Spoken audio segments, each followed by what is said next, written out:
کی بارگاہ اقدس میں ہدیہ محبت و عقیدت کے پھول نچھاور کرنے کے بعد واجب الاحترام معزز و محتشم علماء کرام ثناخان مصطفیٰ صلی اللہ تعالیٰ علیہ وآلہ وسلم علاقہ بھر کی سیاسی، سماجی، مذہبی، دینی، علمی، فکری، روحانی، معتبر اور معزز شخصیات جو تحریک منہاج القرآن ڈوڈیال کے زیر اہتمام ماہانہ درس عرفان القرآن کی اس علمی اور فکری روحانی نشست میں تشریف لائے، آج کی اس بزم کا حصہ بننے پر آپ کو ویلکم بھی کرتا ہوں، خوش آمدید بھی کہتا ہوں اور دعا کرتا ہوں مالک کائنات ایک ایک قدم کے بدلے دنیا و آخرت کی ہزارہ نعمتوں سے اور برکات سے نوازے۔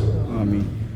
میں نے عنوان موضوع کے لیے موقع کی مناسبت سے قرآن مجید کا سورہ نمبر 13 نمبر سورۃ الرعد، پارہ بھی 13واں ہے اور اس کی آیت مبارکہ نمبر جو ہے وہ 42 ہے۔ سورت کا نمبر بھی 13، پارہ کا نمبر بھی 13، آیت نمبر 42، آخری آیت مبارکہ سورۃ الرعد۔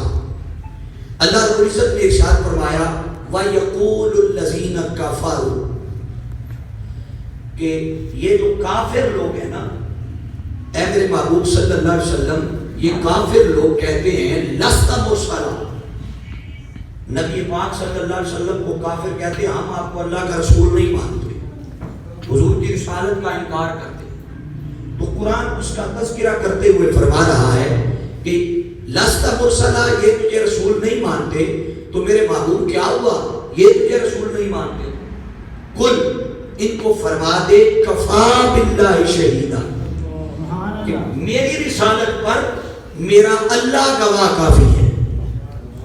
کیا بولیے؟ میری رسالت پر میرا اللہ گواہ ہے۔ اب آپ ذرا توجہ کیجئے نا کہ کافروں نے انکار کر دیا کہ ہم رسول نہیں مانتے، جنہوں نے مان لیا وہ تو دائرہ ایمان میں آ گئے، حضور کی غلامی میں آ گئے، تو جنہوں نے انکار کر دیا کہ ہم آپ کی رسالت کو نہیں مانتے، وہ ایک الگ بحث ہے کہ آقا علیہ السلام نے معجزات بھی دکھائے، اپنی زندگی بھی گزاری، ان کے اخلاق بھی سنوارے، سارا کچھ کیا، مگر انہوں نے پھر بھی وہ جو کافر تھے انہوں نے حضور کی رسالت کا انکار کیا۔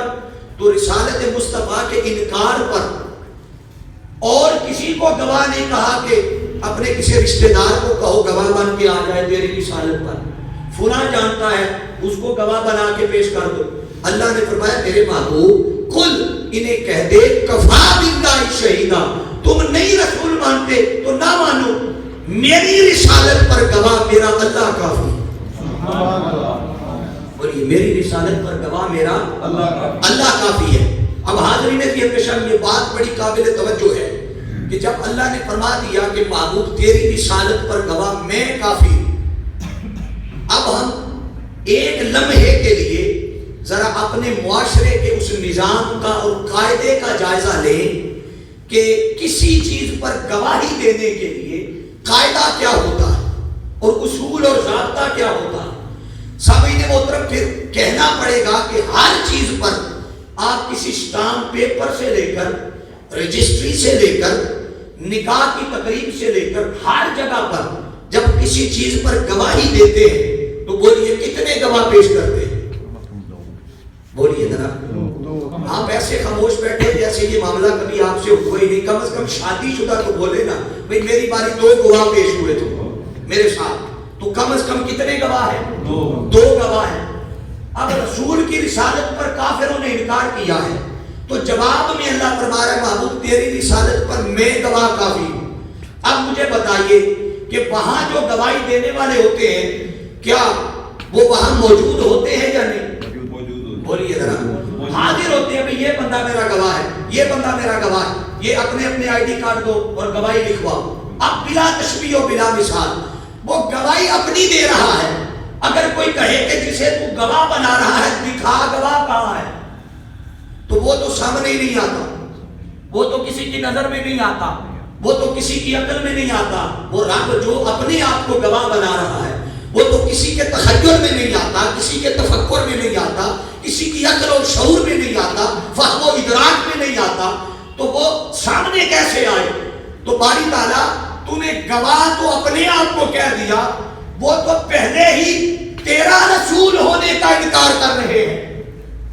توجہ کیجئے بھائی، رسول نے کیا دعویٰ کیا؟ میں رسول کس کا ہوں؟ بولیے ذرا۔ تو بھیجا ہوا تو تیرا رسول ہے، تو تیرے رسول کا انکار کر رہے ہیں، وہ تیری گواہی کو کیسے مانیں گے جبکہ تو سامنے بھی نہیں آ رہا؟ بولیے، جبکہ تو سامنے بھی نہیں آ رہا۔ تو باری تعالیٰ چند کم از کم اتنا تو کرنا، گواہیاں دو ہیں تو دو گواہیاں تو پوری کرنا۔ تو بے شک سامنے نہیں آتا، شامل کر لیتے ہیں اس گواہی میں، مگر کوئی ساتھ دوسرا گواہ بھی نہ۔ اب قرآن آگے کیا کہتا ہے؟ قرآن کہتا ہے کہ جب قرآن مجید کے یہ لفظ آگے فرمایا بینی و بینکم ومن عندہ علم الکتاب، دوسرا گواہ وہ ہے۔ اب دوسرا گواہ رب دے رہا، فرمایا دوسرا گواہ وہ ہے جس کے پاس اس کتاب قرآن کا سارا علم ہوگا۔ بولیے کیا؟ جس کے پاس اس کتاب قرآن کا سارا علم ہوگا۔ اب آپ توجہ کیجئے کہ آپ کہیں گے یہ جو دوسرا گواہ ہے، اور اللہ فرما رہا ہے کہ دوسرا گواہ وہ ہے جس کے پاس قرآن کا سارا علم ہے۔ اب علامہ صاحب بتائیں وہ دوسرا گواہ کون ہے؟ حاضرین یہ اتشام، اس پہ ائمہ اور مفسرین نے اور علماء نے جو ابحاث کی ہیں، انہوں نے کہا ہے کہ اس دوسرے گواہ سے مراد مولا کائنات سیدنا علی شیر خدا ہے۔ سبحان اللہ۔ دوسرے گواہ گویا اللہ کے ساتھ مصطفیٰ کی رسالت پر رب جسے دوسرے گواہ کے طور پہ پیش کر رہا ہے وہ کوئی اور نہیں، خود حضرت علی شیر خدا کرم اللہ وجہہ الکریم۔ آپ یہیں سے اندازہ لگا لیں کہ اس علی کی شان اور مقام اور مرتبے کا عالم کیا ہوگا جو رب کے ساتھ شامل ہو کر دوسرے گواہ کے طور پر آقا کی رسالت پر آ رہا۔ اب حاضرین یہ احتشام، اس پہ اختلاف بھی ہے، یہ دوسرے گواہ کا مختلف اقوال ہیں۔ میں آپ کے سامنے دو تین اقوال پیش کر دیتا ہوں، مگر اس میں ایک قول جس کا آج اس گفتگو میں سہارا لے رہا۔ پہلا گواہ، پہلا قول جو ہے اس پہ کہ دوسرے گواہ سے مراد کون ہے، دوسرے گواہ سے مراد کون ہے، اس پہ پہلا قول ہے کہ اس سے مراد مفسرین نے لکھا ہے کہ اس سے مراد عبداللہ بن سلام ہے، عبداللہ بن سلام۔ دوسرا اس پہ جو قول ہے وہ ہے سعید بن جبیر رضی اللہ تعالیٰ، آپ فرماتے ہیں کہ اس سے مراد جبریل امین علیہ السلام۔ اس پہ تیسرا قول دے رہا یہ ہے قال محمد بن الحنفیہ والباقر المراد بمن علی بن ابی طالب کرم اللہ وجہہ الکریم۔ حضرت محمد بن الحنفیہ والباقر آپ فرماتے ہیں اس دوسرے گواہ سے مراد مولا کائنات۔ آپ کہیں گے کہ پچھلے بھی تو اقوال آئے ہیں، آپ نے ان دونوں کو چھوڑ دیا، اس تیسرے قول کو لے لیا، اس کی وجہ کیا ہے، اس کا سبب کیا ہے؟ اس کے سبب کو جاننے کے لیے پہلے آپ کے سامنے کچھ مختصر سا حضرت مولا کائنات کی فضیلت کے کچھ پہلو رکھتا ہوں کہ پھر اس سے دیکھنا پتا چلے گا کہ اس سے مراد مولا کائنات ہی کیوں لے رہے ہیں۔ حضرت علی آپ کی جب ولادت ہوئی تو سارے جانتے ہیں ولادت کہاں ہوئی، کھول کے بولے ذرا، کھول کے بولے، کعبہ کے اندر۔ اس پہ میں جو روایت پیش کر رہا ہوں اس کو ایک کو حضرت شاہ ولی اللہ محدث دہلوی، آپ نے کعبے کے اندر علی کے پیدا ہونے کو آپ کے فضائل میں لکھا ہے۔ کس میں لکھا ہے بولیے؟